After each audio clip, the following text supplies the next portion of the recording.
You know, all of us have dreams. All of us are dreamers to some degree or another. And some of those dreams, they're huge, right? Like dreams to travel the world or to even change the world. And some people dream of inventing something or maybe starting a movement that will literally change the way people think about life. But all of us dream, and some of those dreams are just big and huge and off the charts.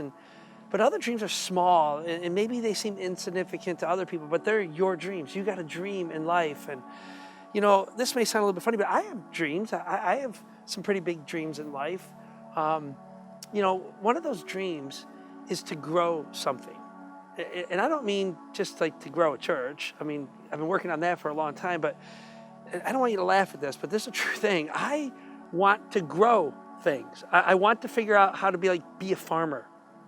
Seriously, like a farmer. I want to grow something because all of my life, it's funny, I'm a builder. I build houses. I built lots of houses and they're beautiful and you can watch them and you go, wow, I built that. But I have never been able to get to grow anything in life. Seriously, I kill things. This is a little bit embarrassing to say, but I kill things. I try to grow things like yards and plants and stuff like that, but I kill them. I don't know what to do half the time. True story, one time I built this brand new house and it was beautiful. And I thought to myself, you know what, we're gonna live in this house. I'm gonna do the yard right. And so I spent the entire summer grading the yard. I put the sprinkler system in. It looked like a golf course. There wasn't like a straight line in the entire yard. Everything was like curved and it was so cool. My neighbors thought I was crazy. I even had to go out and I bought one of those lawnmowers because like with the wheels that turn so that I could like go around all the curves. It was crazy, it was beautiful. And so when I had it all graded and all finished, ready to roll, I went out and bought sod for this yard, right? And so I go get the sod and I lay it all out and I spent like a couple weeks doing it. It was beautiful, it was perfect. My neighbors even came down to my yard and they just went, whoa, whoa, this is perfect, right? I mean, it looked like a golf course. I mean, I'd never had a yard like this. It was incredible. And so we did the whole deal and we put fertilizer down, the sprinklers were running. So we had it down for a couple weeks and it was vacation time. So we went out of town, we went camping for a week or two and it was so exciting. We were going out of town and we come back and when we came back, true story, the entire yard was shriveled up, brown, dead as could be, right? I thought, man, the sprinklers must have died or something. Something must have broke with the sprinklers. It doesn't have any water. And so I go downstairs, I check the sprinklers, everything's fine. The sprinklers work. And I couldn't figure it out, but this stupid lawn had completely died. I mean, I literally, with tears in my eyes, I had to roll up the entire lawn because it was all sod. I rolled it all up and threw it into the woods. It was crazy. So I drive back down to the sod farm where I bought all the sod. And I said, I told the guy, I go, my sod died. You sold me lousy sod. I'm all crazy, you know, and I'm like, what in the world happened? And he goes, well, where do you live? I said, well, I live in Taylor. He goes, well, I don't know, Taylor, we sell sod into Taylor all the time. It's fine. What kind of dirt did you have? And I said, well, I bought really good dirt and put it down the whole 9 yards. He goes, okay, and did you use fertilizer and all that? Yeah. Do you have a sprinkler? Yeah. And I'm telling him all this, and he's like, I don't know why it died. He goes, well, tell me a little bit more about, you know, your house, the way it's laid out and all that. And I said, well, my house sits way back in the woods. You see, I bought this woods and I cut like the trees down and I put my house way back in the wood. And he goes, so you got a lot of trees? And I'm like, oh yeah, dude, I have hundreds of trees in my yard, just hundreds of them. And they cover my yard completely. And he goes, you idiot. It takes sun for the sod to grow. Grass needs sun. This grass needs sun. You got photosynthesis. You remember it from high school, anything? And I was like, oh, so dumb, right? I've just never had good luck growing anything. So fast forward a few years, we get a new house. We're living down in the country a little bit. And I have a whole nother issue in my life, okay? I've been trying to plant around here, trying to get all my trees to grow and everything like that. But I got a whole nother issue. And the issue is that my family loves blueberries. True story. My family loves blueberries. We buy like 200 to 300 pounds of blueberries every year. My wife will drag us to the other side of the state just so we pick blueberries for 8 hours. It's crazy. We spend hundreds and hundreds of dollars every year on blueberries. Hey, you know how much blueberries cost? You get one of those little tiny pints and it's like $2. It's insane. We'll try buying like hundreds of them in a year. It's crazy. And so I decided that I'm going to do something about this. I am going to grow my own blueberries. And when I tell my wife this, I say, honey, I'm gonna grow blueberry plants for you. We're gonna be able to pick them out of the yard. You want to drag me over to Grand Rapids to pick them? It's gonna be sweet. And she goes, but you can't grow anything. Nothing you do grows. It's gonna be a flop. And I say, no. I'm gonna do this right.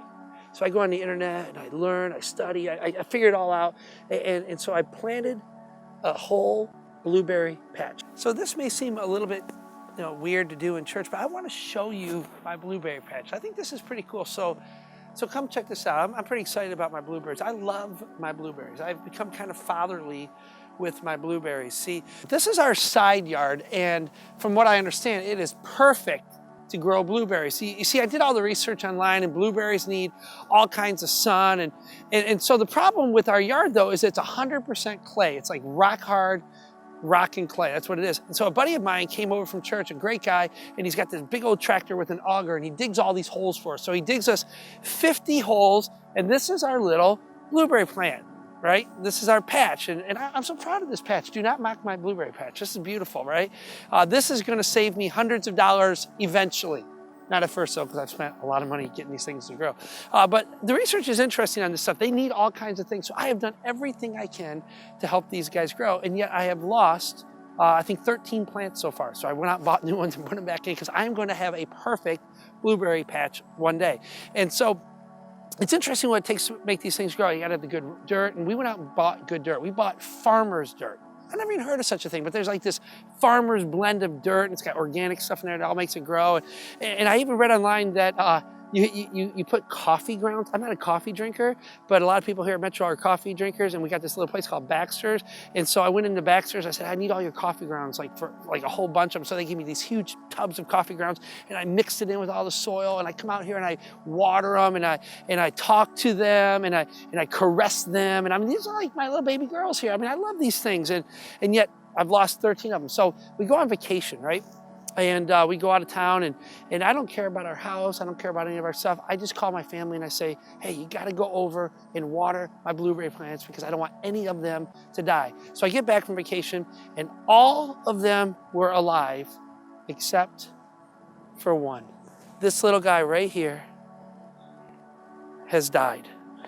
And I don't understand. It looks like a twig now. It's not even a blueberry plant anymore. I'm hoping it's alive, but I don't think it's alive anymore. I mean, it's like all broken off, and it's dry, and it just snaps, and it's dead. Now, what's weird is I don't understand what exactly it takes to make a blueberry grow. I don't understand what it takes to make anything grow, hardly, right? I mean, I've done everything I could, and yet a whole bunch of them have died. I've replanted, and some of those died, and I do everything I can. I come back, and this guy is dead. I don't understand it, but I will tell you one thing I do understand. I think there are some things that make us grow, and I think there's some things that make us alive. I don't mean just our bodies, I mean our souls. I think there are some things in life that make our souls come alive, and I think there are some things that make our souls die. And let me tell you something, I want a soul that grows, and I want our souls to grow. I want us to become alive unto God. And so we're going to talk today about taking some next steps toward God. What are some of the things that we have to do in order to grow our souls? Because listen, the very first thing that we have to want is to grow. The very first desire we have to have is to grow in our walk with God, to know Him more. King David says this in the book of Psalms. Thousands of years ago, he says, my soul yearns for you, O God. My heart pants for you like a deer pants for water. My heart desires you, O God. That needs to be our desire. That's the starting place for our spiritual growth.